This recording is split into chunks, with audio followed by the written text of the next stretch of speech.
नमस्कार, आप देख रहे हैं TV9 राजस्थान और यह है 8 PM शो। देखिए, राजस्थान में सियासी घमासान तो लगातार चर्चा ही हो रही थी कि भाई जैसे ही नतीजे आएंगे उसके बाद सियासी घमासान तेज होगा, फिर चाहे वो कांग्रेस हो चाहे बीजेपी हो। बीजेपी में इस वक्त घमासान जो है वो अपने चरम पर पहुंचता जा रहा है। उसकी शुरुआत चुनाव प्रचार के दौरान हुई थी, जब मंत्री किरोड़ीलाल मीणा ने इस्तीफे की बात कह दी थी कि भाई इन सीटों पर उन्होंने शुरुआत करी थी दौसा सीट से कि अगर दौसा की सीट हारते हैं तो वो इस्तीफा दे देंगे। उसके बाद उन्होंने प्रधानमंत्री जब दौसा जाते हैं तो उसके बाद वो कहते हैं कि उन्होंने प्रधानमंत्री जी ने उनको 7 सीटों का कार्यभार सौंपा, अगर इन 7 सीटों पर वो हारते हैं तो इस्तीफा दे देंगे। अब इस्तीफे को लेकर राजनीतिक गलियारों में चर्चा है, लगातार सवाल जवाब हो रहे हैं। इसी बीच जब CP जोशी जो कि बीजेपी के प्रदेश अध्यक्ष हैं, उनसे जब इस्तीफे पर सवाल किया गया तो उन्होंने क्या कहा, आज उनके बयान से ही शुरुआत करते हैं, क्योंकि पूरा दारोमदार बीजेपी का जो है उन्हीं के पास है। 25 सीटों के चर्चा थी सवाल की। तो पहले हम CP जोशी का बयान सुनवाते हैं आपको, उसके बाद इस तस्वीर के बारे में बहुत अच्छे से बताएंगे आपको और चर्चा करेंगे सर से। पहले हम CP जोशी का बयान आपको सुनवाते हैं। वैसे परिणाम के बाद में किरोड़ीलाल मीणा जी ने कहा है कि क्योंकि पहले भी कह चुके थे प्रचार के दौरान कि हारेंगे तो जिम्मेदारी लेकर मैं इस्तीफा दूंगा। उन्होंने ट्वीट भी किया था कि प्राण जाए पर वचन नहीं जा रहा, वो ऑफिस में नहीं जा रहे, दफ्तर नहीं जा रहे। क्या मतलब जिम्मेदारी क्यों लेना? आप क्यों उनके पीछे पड़े?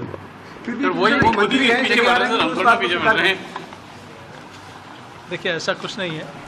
किरोड़ीलाल जी पार्टी के वरिष्ठ नेता हैं, एक जिम्मेदार व्यक्ति हैं, बैठ के बातचीत करेंगे उस विषय में। चलिए, बैठ के बातचीत करेंगे, वरिष्ठ नेता है। अब ये तस्वीर देखिए, ये तस्वीर है जब कल उनसे एक जर्नलिस्ट ने सवाल कर दिया कि भाई इस्तीफा क्या है, तो उन्होंने कुछ इस तरीके से इशारा किया। अब इसके आगे क्या कुछ समीकरण है, कौन कौन सी वो सीटें हैं, उस पर भी चर्चा करेंगे हमारे executive producer Pushkar Chauhan sir के साथ। तो शुरुआत सर, एक आपने CP जोशी का बयान देखा और दूसरी है तस्वीर कि पहले तो खुल के बड़ा मैं कहूँ कि CP जोशी जी ने मतलब मीडिया पर बात डाल के अपना किनारा कर लिया। दरअसल मीडिया को कैसे, मीडिया ने कहा कि किरोड़ीलाल मीणा को इस्तीफा देना है, या 4 जून को 12:40 पे ट्वीट करके कहा जो रघुकुल रीत सदा चली आई, प्राण जाए पर वचन न जाए। 10 दिनों से क्यों गाड़ी छोड़े बैठे हुए हैं? ऑफिस भी नहीं जा रहे। ऑफिस भी नहीं जा रहे, मंत्री है, टैक्स पेयर का पैसा है ना जी सर। तो दरअसल बीजेपी में इतना डिवाइड हो गया है टॉप टू बॉटम राजस्थान में कि वहां कोई एक दूसरे की सुनने ही नहीं चाह रहा है। वो तो चाह ही रहे हैं वहां के और नेता की किरोड़ीलाल मीणा किनारे लग जाएं। दरअसल किरोड़ीलाल मीणा ने ये जिम्मेदारी खुद ली थी। कोई और CP जोशी प्रदेश अध्यक्ष थे, उन्होंने जिम्मेदारी क्यों नहीं ली कि 25 में से कोई 5 सीटें भी हारते हैं तो जिम्मेदारी हम लेंगे? कम से कम किरोड़ीलाल मीणा ने वो हिम्मत तो दिखाई जी। दरअसल आप प्रदेश अध्यक्ष हैं, आप ये नहीं कह सकते हैं ये आप लोग क्यों उनके पीछे पड़ गए। अरे उनके क्यों पीछे पड़ गए? ये अच्छा है, आप जीतिए तो मीडिया में आके इंटरव्यू चलवाइए, खूब दीजिए कि हम जीते हैं, हरा दिया। अब आप बैकफुट पे हैं तो मीडिया पीछे पड़ी है। सोशल मीडिया साइट्स पर आपके मंत्री लिख रहे हैं, ये जवाब तो देना पड़ेगा ना। कल भी संगठन के हैसियत से आप दीजिए, और सत्ता सरकार के प्रमुख होते हुए इसमें CM भजनलाल शर्मा को इंटरवीन करना चाहिए। और कल भी किरोड़ीलाल मीणा जी ने एक जगह बयान में ये बात कही कि भाई जो कहा है वो करेंगे, बस उन्होंने इतना से कहा। और वहीं उनके भतीजे ने भी ये बात स्वीकार करी कि भाई बाबा जो कहते हैं वो करते हैं। अब वो आप देखिए कि यही सब है कि गोलपोस्ट चेंज और लोग कर रहे होंगे, किरोड़ीलाल मीणा नहीं कर रहे हैं। किरोड़ीलाल मीणा दरअसल इस्तीफा, आप जब हम ही लोग ने रिपोर्ट दिखा दी कि वो 10 दिन से गाड़ी नहीं इस्तेमाल कर रहे जी, वो किसी भी सरकारी दफ्तर में बैठ के फाइल नहीं साइन कर रहे हैं। इसका मतलब क्या है? इस पे सफाई आप सीधे CM भजनलाल शर्मा को देनी पड़ेगी।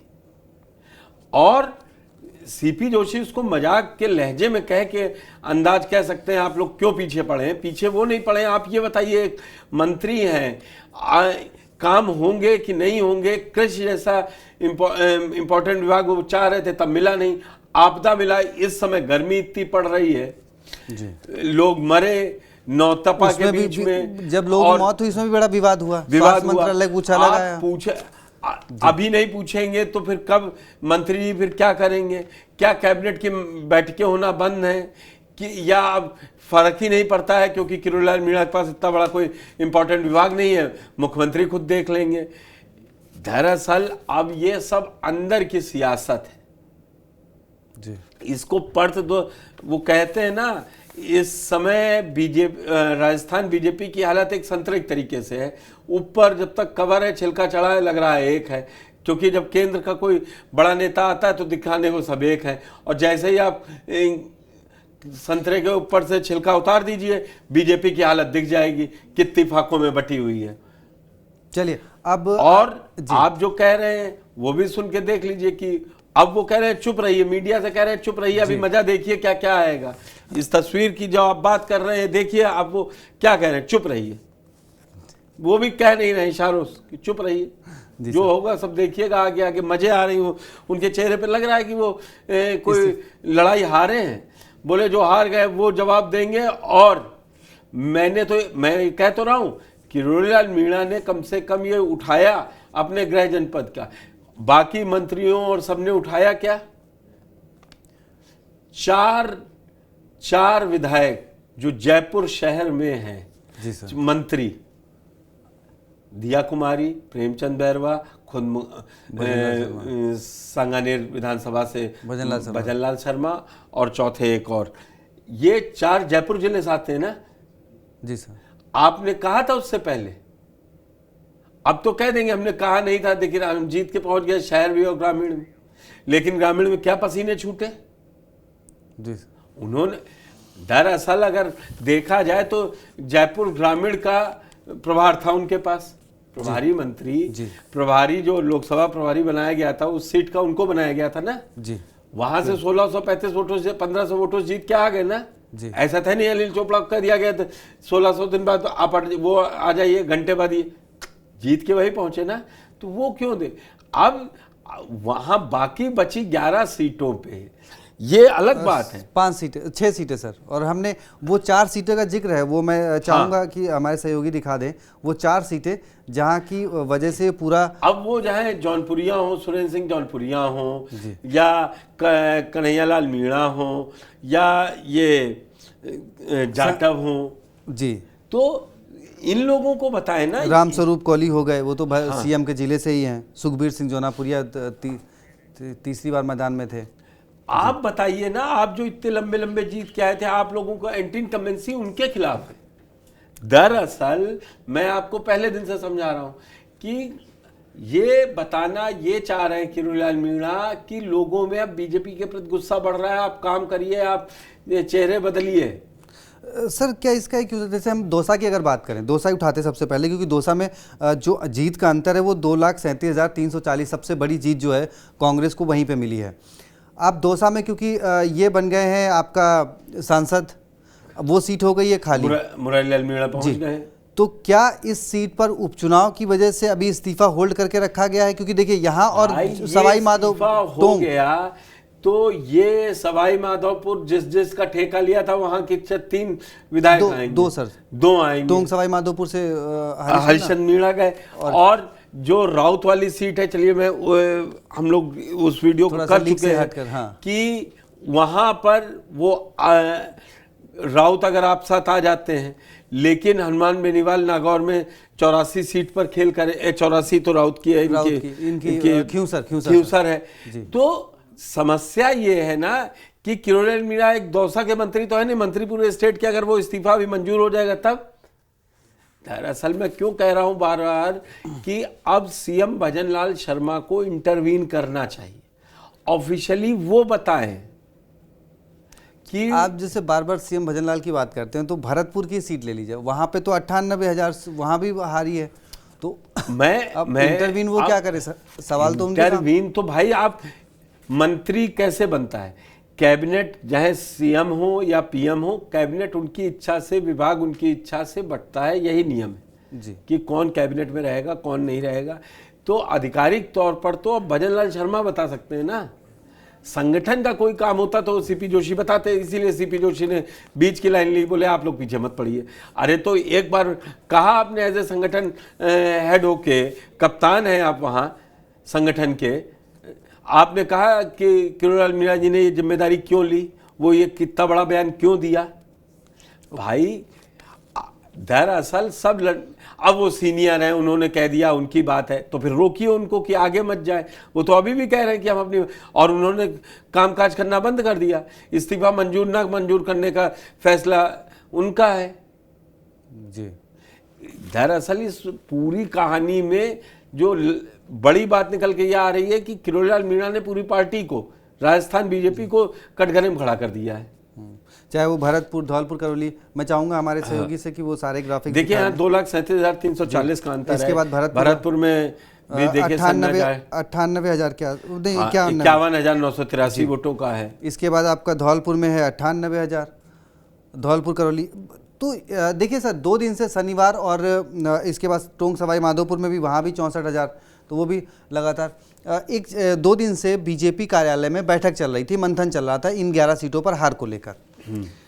उसमें कई सारे कारण निकल के आए, लेकिन 4 कारण आप ये देखिए, आप बीजेपी ने और जगह जहां जहां चुनाव डिक्लेयर होते जा रहे हैं, लोकसभा चुन के जाने के बाद वहां अगर विधायक ने छोड़ा तो वहां पंजाब में कर दिया कैंडिडेट का ऐलान, यहाँ क्यों नहीं कर रहे हैं आप।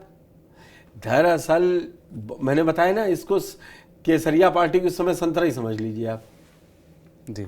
वहां फाके इतनी है कि खोले किधर से, इसलिए अभी बंद रहने दीजिए तो ज़्यादा अच्छा रहेगा। और जब बंद रहेगा तो उसमें दिखाई देगा कि क्या है क्या नहीं है। जी। इसीलिए मैं कह रहा हूं, अब गेंद किरोड़ीलाल मीणा के कोर्ट से निकलकर बीजेपी जहां से इस्तीफे पर मोहर लगनी है, मोहर लगनी, बचाना है, रखना है, नहीं रखना है। अब वो कैसे जाएंगे, रोज पत्रकार पूछेंगे आपने कहा था इस्तीफा नहीं, दे देंगे। अभी तो कह दिया, कितने दिन आप कह पाएंगे, 6 दिन, 7 दिन, 8 दिन, कब। यू हैव टू, अंग्रेजी में है ना, you have to eat your own words. जी। अब आपको अपने शब्दों को खुद ही मुकरना पड़ेगा। उनसे किसी ने नहीं कहा था, मैं फिर कह रहा हूं कि उनसे किसी ने नहीं कहा था ये 7 सीटों पर लीजिए। अब आपने 7 सीटों पर जिम्मेदारी ली, 5 पे हार गए, 4 पे हार गए और 3 पे जीते। अब उसका कोई रखवाला नहीं है। और दरअसल सबसे बड़ी बात, आप वहां हार गए, दौसा जो अपना जिला था गृह, दौसा और टोंक सवाई माधोपुर जहां से आप विधायक थे। तो इसलिए अब ये फोटो जो आप देख रहे हैं ना, ये मजा इसी बात का कि चुप रहिए, अभी देखिए क्या क्या विकेट गिरेंगे। मेरा तो क्या है, मैंने तो कह दिया था। अब वो लोग भी बताएंगे ना कि 11 सीटों में 4 पे जिम्मेदारी हमने ले ली, बाकी 7 पे कौन लेगा। मैंने तो इस्तीफे की पेशकश कर दी, और आप जैसा कह रहे हैं कल भी उन्होंने कहा और उनके भतीजे ने भी कहा, तो ये वहीं से राजनीति अब नेक्स्ट लेवल पे जा रही है।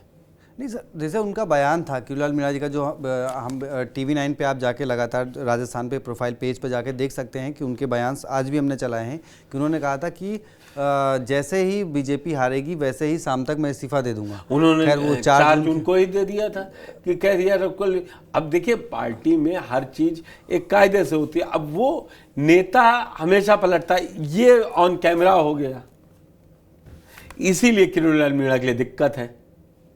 और ये मुझे लग रहा है अब इसमें इंटरवेंशन या तो केंद्र से किसी बड़े नेता का हो, या जैसे आज प्रधानमंत्री जी से मिलने के लिए भजनलाल शर्मा जी पहुंचे हुए हैं, मुलाकात की तस्वीरें आई हैं। अब वो शिष्टाचार मुलाकात चल जाएगी कि एनडीए सरकार बनने के बाद तीसरी बार, और तीसरी बार रिकॉर्ड की बराबरी करने। अपने यहाँ से तो रिकॉर्ड नहीं दे जी, अपने यहाँ से तो रिकॉर्ड नहीं दे पाए ना सर, राजस्थान से। अब ये तो देना ही पड़ेगा। हार हुई है तो सब जगह हुई है, फिर कप्तान कौन है वो देखा जाएगा। तो देखिए वैसे कर जो बीजेपी में कल बैठक हुई है, मंथन हुआ, उनमें 11 सीटों को लेकर चर्चा हुई, इस पर भी थोड़ा सा आपका विश्लेषण जानना चाहेंगे, क्योंकि बीजेपी के जो मेन कारण निकल के आए, जो कांग्रेस की गुटबाजी रही, जो माना गया कि विधानसभा चुनाव में हार की मैं बड़ी आपको बता दूं, धौलपुर करौली में अगर एक्टिव किया होता वसुंधरा राजे को तो दूसरी होती कहानी। आपने क्यों नहीं किया? दरअसल समीक्षा बैठक होने दीजिए, वो तो रिपोर्ट तैयार हो रही है, हर स्टेट की तैयार हो रही जी, लेकिन नहीं तो यहाँ पे आरोप ये लग रहा है कि अपने नेताओं की वजह से हार मिली। बिल्कुल, यूपी में भी यही कह रहे हैं। एंटी इनकम्बेंसी की उन्होंने खिलाफ में प्रचार करवाया, ये चीजें निकल के आ रही हैं। जैसे शुभकरण चौधरी जो कि झुंझुनू से थे, उन्होंने तो सीधा केंद्र पे ही हमला बोल दिया। एक तरीके से उन्होंने कहा कि अगर आपने ये अग्निवीर योजना को लेकर जो आप अभी संशोधन की बात कर रहे हैं, यही आपने अगर चुनाव से पहले कर दिया होता तो मैं चुनाव जीत जाता। अब यही बात उनका बयान है, बाकायदा उन्होंने फ्रंट पे आके दिया। वो कहते हैं ना कि जब सफलता के सब साथी होते हैं और असफल के साथ कोई नहीं होता। हारे के हरिराम, जो हारा है उसका सिर्फ भगवान का सहारा होता है, सफलता के सब साथी होते। जी, जैसे डोडासरा भी ले रहे हैं, सचिन पायलट तो खैर दिया ही, सचिन पायलट को लोग दे रहे हैं, डोडासरा को भी लोग दे रहे हैं। अशोक गहलोत जी अमेठी की जिम्मेदारी दे रहे हैं उनके समर्थक कि मुख्यमंत्री यहाँ रहे 3 बार राजस्थान के। बिल्कुल सर, तो खैर वो तीनों बार जब मुख्यमंत्री रहे तो तीनों बार कांग्रेस जो है वो सत्ता से बाहर ही गई है। हाँ, वो तो इसीलिए अब की देख लीजिएगा, अगर भजन लाल गई तो फिर ये मान लीजिएगा कि वसुंधरा गलती नहीं थी, या वहाँ जनता इतनी समझदार है 5 साल बाद खुद चेंज कर देती है। लेकिन सर 2018 में हुआ था उसमें तो फिर क्रेडिट लोग सचिन पायलट को देते हैं कि आप 21 से जो सीधा बहुमत के करीब पहुंच गए, तो वो जो 4 साल उन्होंने सड़क पर संघर्ष किया, इसका क्रेडिट भी दीजिए ना वसुंधरा जी को कि कांग्रेस आज तक अपने दम पे, जब से 21 पहुंचाई तब से अपने दम पे नहीं। पहली बार 56 पे अटका दी थी, दोबारा में 21 पे अटका दी, इस बार वसुंधरा जी क्योंकि फेस नहीं थी तो 70 आ गए। यही हम कह रहे हैं, यही कह रहे हैं। वसुंधरा जी फेस नहीं थी तो 70 आ गए। वसुंधरा जी के हारने पर, मुख्यमंत्री रहने पे हारी है तो बीजेपी 78 सीटों पे जीती है जी, किनारे से 15-20 सीटों का अंतर। बिल्कुल सर, जब वो चेहरा नहीं है तो खैर अब सवाल तो यही है कि भाई इस्तीफा कब होगा, और ये हम नहीं पूछ रहे हैं, ये लगातार जो अपडेट्स हम जानना चाह रहे हैं कि जो मंत्री जी ने कहा उस पे वो कब अमल करेंगे। उन्होंने कल भी कह दिया, उनके रिश्तेदार भी कह रहे हैं, और पार्टी अध्यक्ष प्रदेश के और मुख्यमंत्री इस पे चुप्पी साधे हैं। पार्टी अध्यक्ष कह रहे हैं मीडिया बढ़ा रही है, और मुख्यमंत्री ने अभी तक कोई संज्ञान ही नहीं लिया है। तो चलिए खैर, जैसे आप इसके लिए उत्साहित हैं, हम भी उत्साहित हैं कि भाई देखिए इस पे अपडेट क्या होता है। हम इस्तीफे के लिए उत्साहित नहीं, लेकिन अपडेट के लिए उत्साहित हैं कि भाई क्या कैसे बदलेगी कहानी, कि भाई कोई तो रोक लो वाला सवाल है कि भाई कोई तो किसी तरफ रोक लो। जो भी है चैनल को सब्सक्राइब कर लीजिए, क्योंकि आपको सारा अपडेट्स मिलता रहेगा। बाकी वीडियोज़ के लिए भी TV9 राजस्थान को देखते रहिए। धन्यवाद।